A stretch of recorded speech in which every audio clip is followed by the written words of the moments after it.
오늘 말씀은 다니엘서 7장 13절에서 14절입니다. 다니엘서 7장 13절, 14절 말씀을 제가 읽어드리겠습니다. 내가 또 밤 환상 중에 보니 인자 같은 이가 하늘 구름을 타고 와서 옛적부터 항상 계신 이에게 나아가 그 앞으로 인도되매 그에게 권세와 영광과 나라를 주고 모든 백성과 나라들과 다른 언어를 말하는 모든 자들이 그를 섬기게 하였으니 그의 권세는 소멸되지 아니하는 영원한 권세요 그의 나라는 멸망하지 아니할 것이니라. 아멘. 우리가 고난주간을 보내고 있습니다. 한 주간 시간을 내어 말씀을 통해 주님을 묵상하는 분들은 많은 영적인 유익이 있을 줄 압니다. 더 힘써 주님을 가까이 하는 시간을 가지고 풍성한 은혜 누리길 바랍니다. 모두 주님의 사랑 안에서 건강히 잘 지내다가 만나길 소원합니다. 예수님께서 유대인들에게 잡혀 신문을 당하셨습니다. 사람들이 예수님을 잡아 죽이려고 이런저런 죄목들을 제시했습니다. 그런데 일치된 증언을 얻지 못했습니다. 그러니까 대제사장이 나서서 이야기합니다. 내가 찬송받을 이의 아들 그리스도냐? 하나님의 아들 그리스도냐고 묻습니다. 마가복음에는 이 역설적인 말들이 여기저기 나옵니다. 대제사장의 말 또한 그렇습니다. 이 사람이 한 말은 마가복음 첫 구절과 같았습니다. 하나님의 아들 예수 그리스도의 복음의 시작, 이것이 마가복음의 첫 문장이었습니다. 대제사장은 물론 믿음으로 그런 고백을 하지 않았습니다. 그런데 그가 한 말만은 진실이었습니다. 공교롭게도 대제사장이 예수님을 가리켜 정확히 그가 누구이신지 말을 했습니다. 그러나 그의 말은 신앙 고백은 아니었습니다. 죄목을 잡기 위한 유도신문이었습니다. 그들에겐 사형을 언도하고 집행할 권한이 없었기 때문에 이스라엘이 로마의 속국이었기 때문에 밤새 무엇으로 이 사람을 예수님을 고발할까 그 증거를 찾고 있었던 것입니다. 그리고 대제사장이 예수님의 말씀에서 드디어 꼬투리를 잡았습니다. 예수님은 찬송받을 이의 아들 그리스도였습니다. 예수님은 대제사장이 했던 이 말을 긍정하셨습니다. 그리고 이어서 말씀하시길 인자가 권능자의 우편에 앉은 것과 하늘 구름을 타고 오는 것을 너희가 보리라고 하였습니다. 이 말에 대제사장이 자기 옷을 찢으며 신성모독하는 말이라 하며 예수님을 로마 정부로 넘겼습니다. 예수님이 하신 이 말씀은 다니엘서 오늘 본문에서 가져온 말씀이었습니다. 오늘 본문 다니엘서의 배경을 보면 유대인들이 바벨론의 포로로 잡혀간 때의 기록입니다. 바벨론은 철저하게 유다를 쳐서 무너뜨렸습니다. 그들의 자랑이며 그들이 의지하던 성전도 다 무너뜨렸습니다. 그리고 중요한 사람들을 다 잡아서 바벨론으로 포로로 끌고 갔습니다. 자기 문화 속에서 정착시키고 유대민족을 흡수하려고 사람들을 뽑아서 교육을 시키고 그리고 좋은 조건 속에서 살게 하였습니다. 다 이들을 회유하기 위한 방법이었습니다. 그때 이 사람들이 기쁨으로 그 일을 교육을 받고 좋은 조건에서 살았을까요? 물론 그런 기회주의자도 있었을 것입니다. 그러나 정말로 유다민족을 사랑하고 신앙을 가졌던 사람들은 그렇지 않았을 것입니다. 유다민족은 절망 속에서 살고 있었습니다. 다니엘 역시 그 사람 중에 한 사람이었죠. 다니엘 역시 포로였습니다. 높은 자리에 올랐지만 그는 포로로 잡혀갔던 젊은이였습니다. 그는 얼마든지 언제든지 바닥으로 내리꽂힐 수 있었습니다. 그것을 잘 보여주는 사건이 사자굴 사건입니다. 그는 높은 자리에 있었지만 사자굴에 던져졌습니다. 하나님의 능력과 은혜로 구원받지 못했다면 생명을 건질 수 없었을 것입니다. 다니엘은 마치 일제강점기의 애국자처럼 모순 속에서 사는 사람이었습니다. 나라를 사랑하고 신앙을 지키고자 하지만 불의한 권세 아래서 살아야 했던 사람입니다. 그는 괴로움 속에서 살아야 했습니다. 나라를 잃고 바벨론에서 살아간 삶이 굉장히 마음속에 큰 아픔이었을 것입니다. 매일 3번 기도할 때마다 다니엘은 어떤 기도를 드렸을까요? 아마 눈물의 기도를 드렸을 것입니다. 그럼에도 자기 맡은 일을 하면서 살아갑니다. 자기 힘으로 바꿀 수 없는 현실적인 한계 속에서 살아가지만 거기서 불평과 불만 속에서 살아가지 않고 현실을 부정하지 않고 현실을 내팽개치거나 외면하지 않고 맡은 일을 감당하면서 성실하게 살아갑니다. 때로는 자기 위치가 악에 동조하는 위치에 있는 것처럼 보였을 수도 있었을 것입니다. 어떤 사람들에겐 다니엘이 매국노처럼 보일 수도 있었을 것입니다. 우리가 사는 세상도 이와 같을 때가, 이런 경험을 할 때가 참 많이 있습니다. 우리가 사는 세상에 얼마나 많은 악들이 있습니까? 때로는 나는 정말로 아니지만 그 사람들과 동료로 여겨질 때가 많습니다. 지금 교회가, 이 땅에 있는 교회가 그렇게 동료로 여겨지는 경우가 참 많습니다. 사이비들로 인해서, 이단들로 인해서 교회가 다 함께 욕을 먹기도 합니다. 억울한 일도 참 많죠. 주님 오시기 전까지 우리는 직간접적으로 이런 악하고 억울한 현실에 엮여 있습니다. 그리고 그런 역사가 좋아질 것 같지 않고 계속될 것만 같습니다. 그러나 성경은 그것이 전부가 아니라고 이야기합니다. 세상의 진정한 주권은 하나님께 달려있다고 말씀합니다.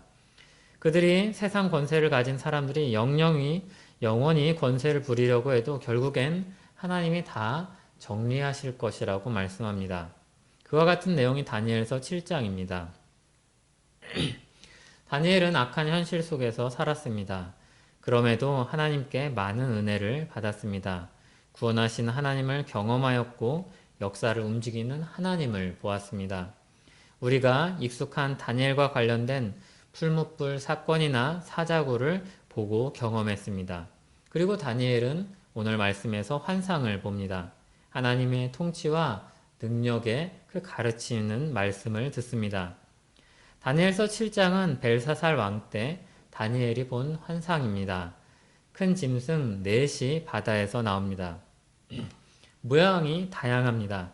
사자와 같은데 독수리의 날개가 있는 짐승이 있습니다. 곰과 같은데 갈빗대를 물고 있는 짐승이 있습니다. 표범과 같은데 새의 날개 4을 가지고 머리가 4신 짐승이 있습니다. 10뿔이 있고 거기에 작은 뿔이 있고 눈들이 있고 입이 있는 짐승이 있습니다. 이 짐승들은 환타지가 아닙니다. 권세를 가진 세상 왕들을 보여주는 환상입니다. 이들이 세상 권세를 가지고 있습니다. 페르시아나 그리스나 로마 같은 나라들, 그런 세상 권세를 가지고 있는 왕들을 가리킵니다. 이들이 세상을 주관하는 것만 같습니다. 세상 권세를 다 쥐고 있는 것만 같습니다. 그런데 하나님은 다니엘에게 이 환상을 보여주시면서 그렇지 않음을 보여줍니다. 말씀합니다. 하나님은 다니엘에게 그것을 자세히 보여주고 설명합니다. 진정한 주권은 하나님께 있음을 보여줍니다. 이 짐승들이 나오고 나서 왕좌가 하나 나옵니다. 거기에 옛적부터 항상 계신 이가 등장합니다. 그를 섬기는 자가 천천입니다. 그를 모시는 자가 만만입니다. 세상 권세가 그렇게 무시무시해 보이고 강력해 보여도 그거보다 훨씬 더 위에 계신 하나님이 계심을 보여줍니다. 그 보좌에서 옛적부터 항상 계시니 오래전부터 영원부터 태초로부터 계신 이가 심판을 베풉니다. 앞에 나온 무시무시하고 강력한 짐승들이 그분께 심판을 받습니다.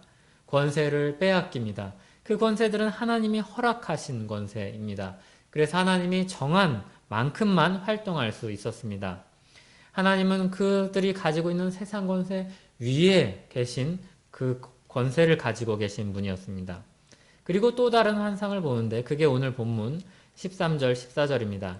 인자 같은 이가 하늘 구름을 타고 와서 옛적부터 항상 계신 이에게 나아갑니다.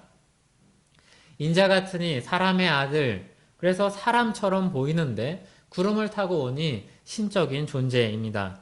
그분이 옛적부터 항상 계신 이에게 나아가서 권세와 영광과 나라를 받습니다.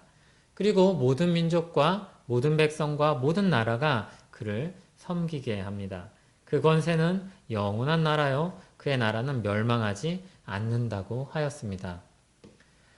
세상의 강력한 왕들이 가지고 있는 권세보다도 그 위에 계신 그 있는 권세를 가진 분이 바로 이분입니다. 인자와 같은 이죠. 구름을 타고 오는 인자와 같은 이입니다. 다니엘이 이 환상을 언제 보았습니까? 벨사살 왕 원년입니다. 이미 바벨론 포로가 된 지 약 30년이 지났습니다. 한 세대가 지났습니다. 예루살렘으로 돌아갈 만한 기미가 보이지 않습니다. 바벨론은 여전히 건재하고 강력한 나라입니다. 다니엘을 비롯한 유대인들에게 비참한 시기, 괴로운 날들이 연속됩니다. 나라를 빼앗긴 지 30년입니다. 그런 시기에 다니엘이 이 환상을 보았습니다. 강력한 나라, 그 권세들이 계속해서 이어지고 하나님의 권세가 어디 있는지 찾기 어려운 것 같은, 자신의 신앙이 소망이 없는 것과 같은 이때에 하나님이 이 환상을 보여주시고 이 환상이 어떤 의미인지 밝히 드러내어 다니엘에게 깨닫게 해주십니다. 무시무시하고 강력한 권세가 득세하는 것 같지만, 그것들이 역사를 주관하고 있는 것 같지만, 진정한 역사의 주관자이시며 하나님이 가지고 있는 주권이야말로 정말 하나님이 권세자이심을 보여주십니다. 그리고 결국엔 하나님 손에 심판을 받게 될 것이며 멸망에 이르게 될 권세임을 보여주십니다.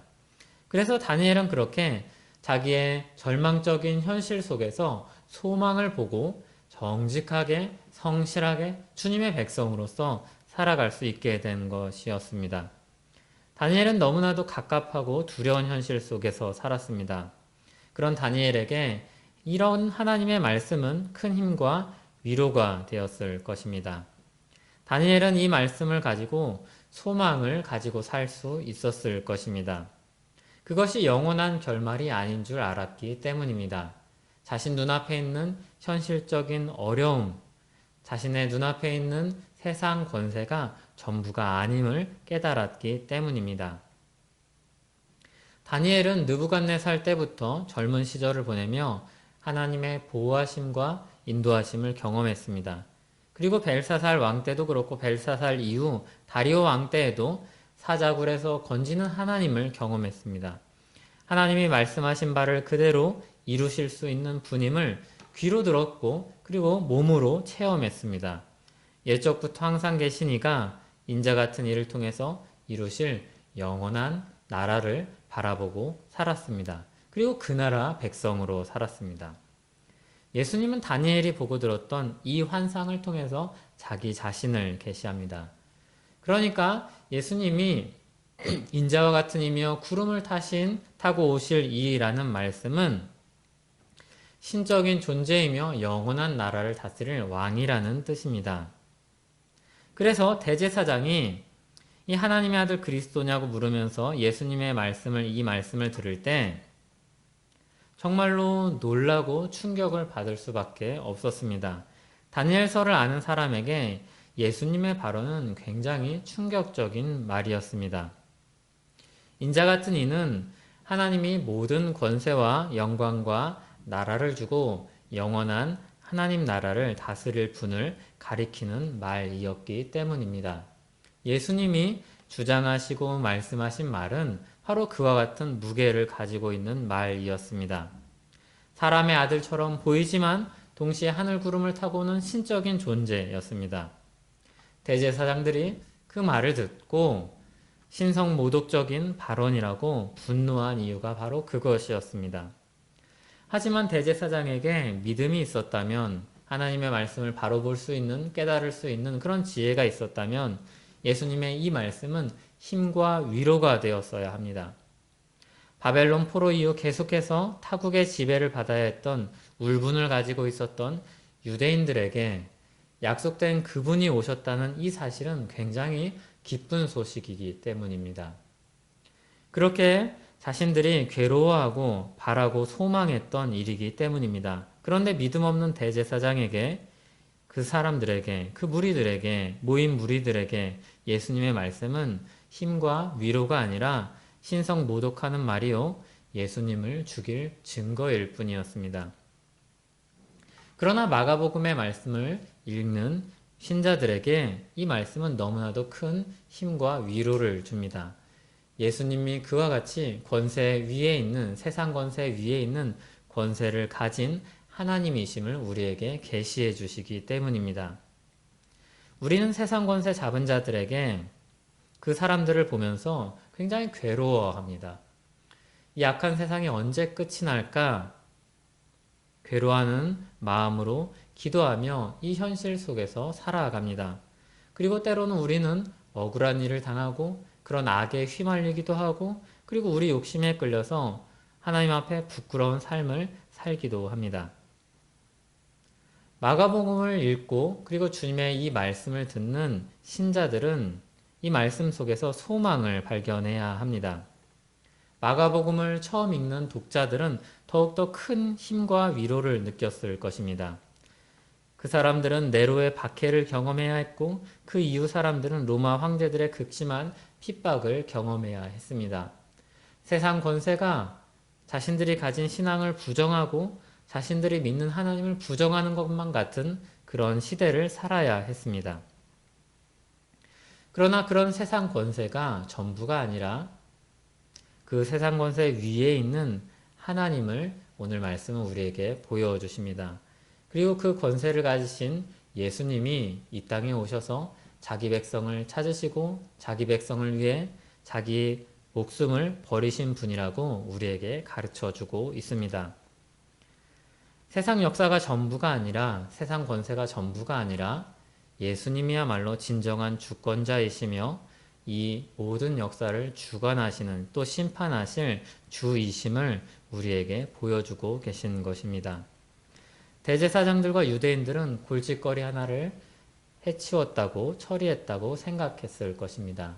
그런데 예수님은 부활하셨습니다. 그리고 그들은 죄악에 사로잡혀 하지 말아야 될 일을 하였고 멸망에 이르는 길을 걷고야 말았습니다. 주님의 백성들은 하늘 권세를 가진 예수님이 세우시는 영원한 나라의 백성입니다. 부활하신 주님, 하늘 보좌 우편에 앉아 계시는 주님이 다스리시는 나라의 백성입니다. 우리가 세상에 살면서 흉흉하고 그리고 그 안에 근심된 일이 많습니다. 요즘 같은 때에는 더욱더 그렇죠. 그러나 우리는 더욱더 우리 위에 계신 세상 권세 위에 계신 주님을 바라보아야 합니다. 그 주님이 잃어버린 자기 아들을 찾기 위해 전력으로 다하는 아버지처럼 우리 한 사람 한 사람들을 찾아오셔서 복음을 듣게 하시고 믿음을 주셔서 영원한 나라의 상속자가 되게 하셨습니다. 우리를 이 세상 어떤 나라에 속한 사람이 아니라 영원한 하나님 나라에 속한 사람으로 불러주셨습니다. 어떤 사람은 이 나라에 속한 것을 가지고 괴로워하고 불평하고 슬퍼합니다. 어떤 사람은 이 나라에 속했다고 하여서 이 땅에 있는 이 나라에 속했다고 해서 즐거워하고 너무나도 반겨합니다. 그런데 우리는 이 나라에 속한 사람이 아니라 결국에는 하나님 나라에 속한 사람이라는 사실을 우리는 기억해야 합니다. 이 나라도 지나갈 것입니다. 이 모든 권세도 영원하지 않을 것입니다. 우리는 예수 그리스도의 피로 우리를 다 씻어 새 사람이 되게 하시고 하나님 나라 백성이 되게 한 그런 사람들입니다. 이 세상 어떤 나라에 속한 사람이 아니라 영원한 하나님 나라에 속한 사람으로 부름받은 사람들입니다. 우리는 본래 자격이 없던 사람들이었죠. 그러나 예수 그리스도 안에서 예수 그리스도의 피로 우리는 넉넉히 그 나라에 들어갈 수 있는 자격을 얻은 사람들입니다. 다니엘서 7장 22절은 이렇게 말씀합니다. 옛적부터 항상 계신 이가 와서 지극히 높으신 이의 성도들을 위하여 원한을 풀어주셨고 때가 이름에 성도들이 나라를 얻었더라. 아멘. 우리는 이 나라를 얻은 성도들입니다.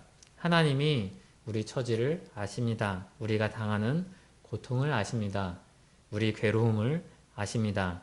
세상 권세의 그런 모순으로 인하여 악함으로 인하여 당하고 괴로워하는 그런 우리 슬픔을 아십니다. 사람으로 오신 하나님이신 예수님이 그것을 온몸으로 경험하셨습니다. 충분히 경험하셨죠. 죽기에 이르기까지 그것을 경험하셨습니다. 이 세상에 죄악된 현실의 모순을 다지고 죽으셨습니다. 그러나 그분이 영원한 나라의 통치자로서 우리 원한을 풀어주실 것입니다. 우리를 위로하실 것입니다. 예수님은 자신을 다니엘서에서 계시된 구름을 타고 오실 인자 같은 이라고 말씀합니다. 예수님은 자신이 성도들에게 그와 같은 은혜를 베푸실 하나님이라고 말씀합니다. 우리가 믿는 분이 바로 이와 같이 세상 권세 위에 권세를 가지신 분입니다. 예수님이 영원한 나라를 세우시고 우리를 그 나라 백성으로 부르십니다. 우리 모든 괴로움과 슬픔을 아시는 분이 우리를 위로해 주십니다. 그리고 장차 영원한 그 나라에서 우리를 품어주시고 인정해주시고 세워주실 것입니다. 그 소망의 말씀을 붙잡고 다니엘과 같이 어려운 현실을 이겨내는 우리 되길 소원합니다. 우리 소망이신 예수님을 붙잡고 사도들과 믿음의 옛 성도들과 같이 하나님 백성으로서 살아가는 우리 되길 바랍니다. 기도하겠습니다. 하나님 아버지 감사합니다. 우리가 세상 권세를 보면서 불평도 하고 또 괴로워하고 슬픔 속에 살아갈 때가 많습니다. 주님 어려운 시기를 보낼수록 경제적으로 사회적으로 어려운 시기를 보낼수록 그런 불평과 불만의 목소리는 커질 수 있습니다. 그러나 주님 우리가 영원한 하나님 나라에 속한 백성으로 부름받았음을 기억하며 소망을 가진 자로서 이 땅 가운데 살게 하여 주시옵소서. 주님 우리가 믿음으로 살게 하여 주시옵소서. 예수님 이름으로 기도합니다. 아멘.